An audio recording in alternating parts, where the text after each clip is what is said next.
We were on the afternoon break on the second day of questioning of the undercover police officer Carlo Soracchi, who, using the cover name Carlo Neri, infiltrated the Socialist Party, No Platform, other anti-fascist groups. He also deceived two women into long-term intimate relationships. Three actually. Three. Two of whom we heard from, Lindsay and Donna McLean.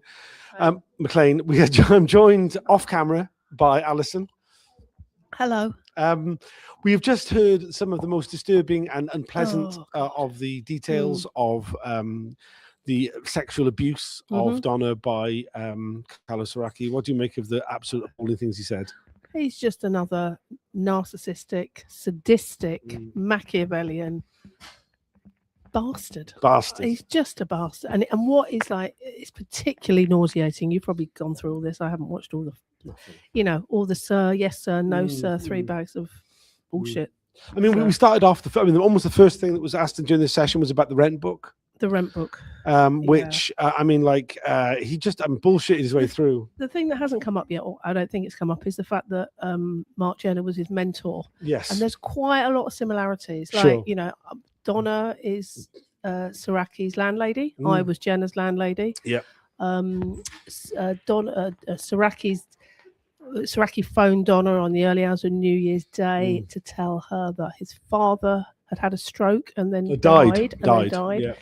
Mark's grandpa on Christmas, just before Christmas Day, had a stroke. They both feigned these, breakdowns. They both claimed they've both claimed to have had genuine breakdowns. And the thing that I want us to remember, and I want the inquiry to remember, is they have to say that they had genuine feelings. Otherwise, they are open to potentially prosecution, because the whole point, the reason the CPS hasn't prosecuted any of these officers is their defense is these were genuine feelings on their part. So, it is really gross the way that he actually did that. He said, one of the most loving, caring people I've ever met. Yeah. And also, I knew the whole time that I was going to cause her immense harm. And also, what doesn't add up, and I wish Bar had said this, if he can't remember asking Donna to marry him, all right, let's say, I don't believe him for a minute, but let's just go with that. And let's say he was drunk that night, he can't remember.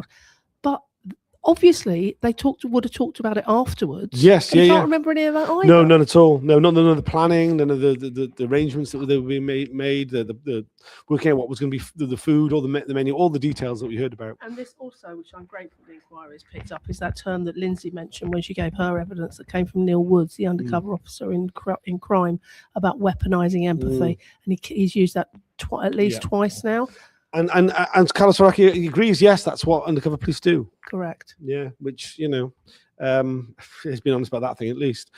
He keeps saying he can't remember things, though. He can't remember, but also he's also doing the gym boiling. It was really bad for me. I was having a really bad time, and I've had a really bad time. Yeah.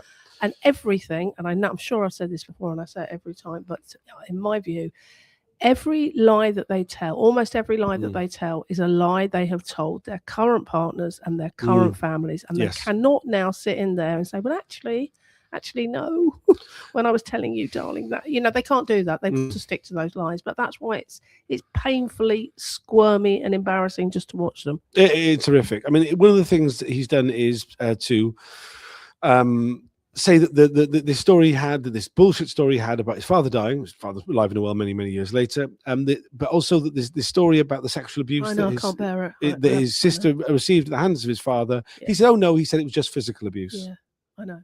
I mean, we've heard so much details of that, which, I mean, are not things people would make up. I mean, it's ridiculous and appalling.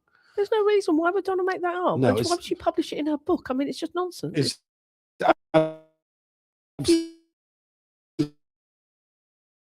The truth. I mean, obviously, nothing like that. You don't misremember that stuff. No.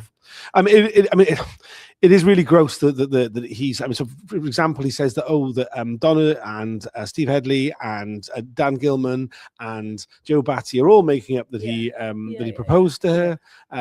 She's making it up and saying that there was any sexual abuse by his father against his sister. He says the reason he made that up was to withdraw from the relationship.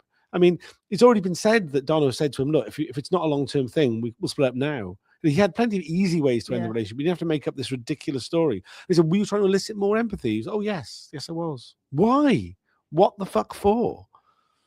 I mean, it's just so gross. I mean, I don't have any, you know, it's just, oh, I mean, I really feel, I mean, like we always say they're the worst ones, but I mean, this particular section has been particularly gross. It's all part of the jigsaw. Yeah. I mean, it really is what you see. You know, if you go back to, I don't know, Vince Harvey back in Tranche 1, or you go back to some, you know, you go back and you watch them all. It is the accumulative effect of an absolutely institutionally misogynistic and sexist unit of gang members. I mean, we put that on our social media. You know, gang member Carlo Soracchi. Yeah, I'm twitching. Or you go oh, right, no, I'm saying they're going back in. Can you tell? I see the guard is there, but I think maybe they're going. Okay, yeah, it's only a short break in the afternoon. I mean, I really there's so many details of this bit, which I mean we haven't gone over, but I mean it's just so gross. I mean, particularly that last little bit was so particularly disturbing. But it's also the performance of these men. That's what makes me sick. He's still smiling, it's just a performance for them, and they are, you know. And for the women, I know when Jenna gave his evidence, I'm sure, you know, there's an element that when they say, you know, when they say, well, I really cared for her and I really loved her deeply. Fuck off. Yeah, fuck off. Like, you know, you don't love someone who you deceive. The two things do not go together. No, they just don't go together. No. There's more to come. We don't know if I mean I would imagine we're going to get to the firebombing plot. Yeah. That seems like the next thing. Yeah. Seems likely. Thanks for joining us, and we'll do more of these. One of these at the end of the day, it'll be a longer one, and we'll try and cover it in a bit more detail. Thanks for joining. Going back in now.